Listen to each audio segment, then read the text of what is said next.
हम सब यही सोचते हैं ना कि बच्चों के लिए जो कंटेंट बनता है वो बहुत सीधा साधा होता है, सिंपल सी कविताएं, कहानियां।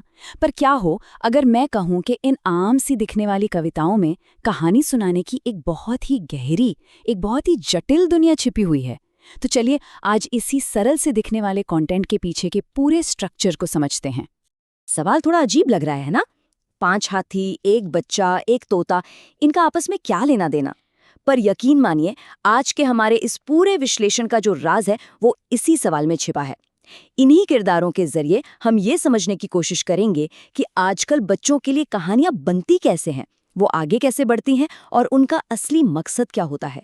और मुझे लगता है जो जवाब हमें मिलेगा वो हम सबको थोड़ा हैरान जरूर करेगा। तो हमारी ये जो पड़ताल है वो एक हाथी की कहानी से शुरू होती है। ये एक बहुत ही सीधी साधी लिनियर कहानी है, मतलब जिसमें एक घटना के बाद दूसरी होती है और हर अगला कदम पिछले कदम से जुड़ा हुआ होता है। चलिए देखते हैं कि ये कहानी कैसे आगे बढ़ती है। कहानी का ढांचा देखा आपने, कितना सिंपल है। ये क्लासिक फिर ये हुआ और फिर वो हुआ वाला स्ट्रक्चर है।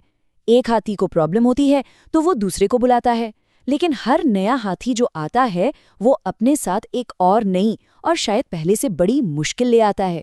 ये एक के बाद एक बढ़ती मुश्किलों का एक प्रिडिक्टेबल, एक भरोसेमंद सिलसिला है। तो ठीक है, अब पांचों हाथी एक बड़ी मुसीबत में फंस चुके हैं। अब कहानी अपने क्लाइमैक्स यानी कि समाधान की तरफ बढ़ती है, और यहीं पर कहानी सुनाने का एक बहुत ही दिलचस्प पहलू हमारे सामने आता है। वो है टीम वर्क और एक अनएक्सपेक्टेड मदद। और यहाँ आता है एक मजेदार ट्विस्ट। जिस बंदर की वजह से उनकी आखिरी और सबसे बड़ी मुश्किल खड़ी हुई थी, वही बंदर उनका सॉल्यूशन बन जाता है। बंदर हाथियों की हालत देखकर हंसता है और उनकी मदद कर देता है, जाल हटा देता है। तो इतनी सारी मुश्किलों के बाद एक हैप्पी एंडिंग होती है, और वो भी एक ऐसी जगह से जिसके बारे में किसी ने सोचा भी नहीं था। ये टेबल एक तरह से पूरी कहानी का सार है।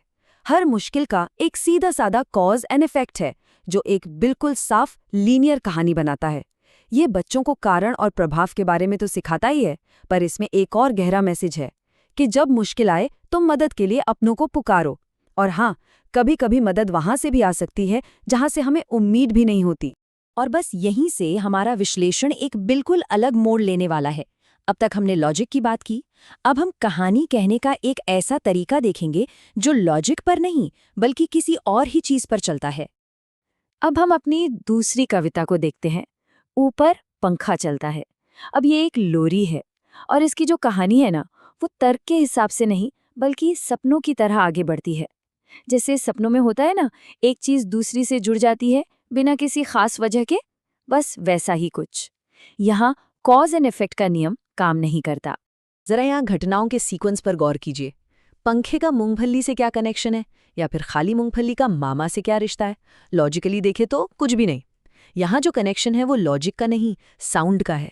दाना नहीं, सुनने में मामा नहीं जैसा लगता है। बस ये एक सपनों की दुनिया है जहाँ लॉजिक नहीं बल्कि आवाज और लय कहानी को आगे बढ़ा रहे हैं।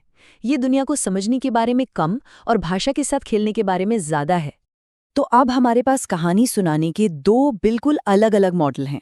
एक तरफ हाथियों की कहानी है जो पूरी तरह से कारण और प्रभाव मतलब लॉजिक पर टिकी है, और दूसरी तरफ है ये लोरी जो तुकबंदी और सपनों वाले लॉजिक पर चलती है। लेकिन कहानी अभी यहीं खत्म नहीं हुई है। एक तीसरा और शायद सबसे चौंकाने वाला मोड़ आना अभी बाकी है। ठीक जब हमें लगता है कि हमने कहानी कहने के इन दो अलग अलग पैटर्न्स को समझ लिया है, तभी ये कंटेंट अचानक से एक बिल्कुल नई दिशा में घूम जाता है। अब कहानी एंटरटेनमेंट से निकलकर सीधे सीधे कॉमर्स की दुनिया में चली जाती है। और ये देखिए, बिना किसी वार्निंग के कविताएं और कहानियां अचानक खत्म हो जाती हैं और एक ऐप डाउनलोड करने की सीधी सीधी अपील शुरू हो जाती है। ये बदलाव इतना अचानक है और इतना साफ है।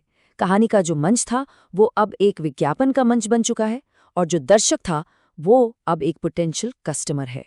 और जरा देखिए कि ये ऐप ऑफर क्या कर रहा है। ठीक वैसा ही कंटेंट जो हम अभी तक देख रहे थे, कहानियां, गाने, लेकिन अब ये एक प्रोडक्ट की तरह पैक कर दिया गया है। साथ में पढ़ाई और खेल के वादे भी हैं। मतलब जो एंटरटेनमेंट था वो अब बेचने का एक जरिया बन गया है। सब कुछ एक ही पैकेज के अंदर। तो हमने 3 बिल्कुल अलग अलग हिस्से देखे। एक सीधी साधी लॉजिकल कहानी, एक सपनों जैसी लोरी और एक डायरेक्ट विज्ञापन। अब इन सबको एक साथ जोड़ के देखते हैं कि ये हमें आजकल के बच्चों के कंटेंट के बारे में आखिर बताता क्या है। तो ये है इस पूरे विश्लेषण का निचोड़। आज की नर्सरी राइम सिर्फ एक कहानी या एक कविता नहीं है, ये एक बहुत ही कॉम्प्लेक्स मिक्सचर है। ये पहले हमें एक लॉजिकल कहानी में खींचती है, फिर हमें एक इमोशनल, सपनों जैसी दुनिया में ले जाती है, और आखिर में हमें एक प्रोडक्ट खरीदने के लिए कहती है। और ये जो 3 स्टेप का स्ट्रक्चर है ना, यही मॉडर्न कंटेंट की पहचान है। ये हमें पहले एक ग्रुप के तौर पर जोड़ता है, फिर हमारी पर्सनल फीलिंग से कनेक्ट करता है, और अंत में हमें एक कंज्यूमर की तरह टारगेट करता है।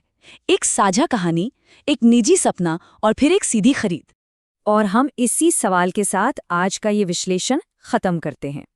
जब एंटरटेनमेंट और कॉमर्स के बीच की लाइन इतनी धुंधली हो जाए, तो क्या कहानी सुनाने का मकसद ही बदल जाता है?